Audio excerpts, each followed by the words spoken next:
తన సొంత కొడుకు అని కూడా చూడకుండా శ్రీకృష్ణుడు పెట్టిన భయంకరమైన శాపం ఏంటో తెలుసా? సాక్షాత్తు ఆ దేవుడి తన రక్తాన్ని ఎందుకు శపించాల్సి వచ్చింది? శ్రీకృష్ణుడికి జాంబవతికి పుట్టిన కొడుకు సాంబుడు. అతడు చూడటానికి శ్రీకృష్ణుడిలాగే చాలా అందంగా ఉండేవాడు.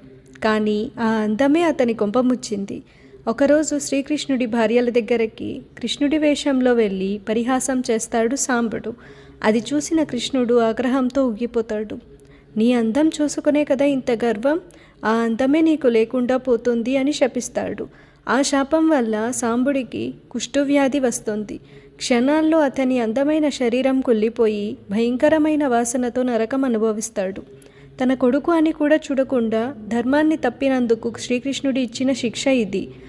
చివరికి ఆ శాపం నుండి విముక్తి పొందటానికి సాంబుడు 12 ఏళ్ల పాటు సూర్యభగవాన్ నుండి ప్రార్థించాల్సి వచ్చింది.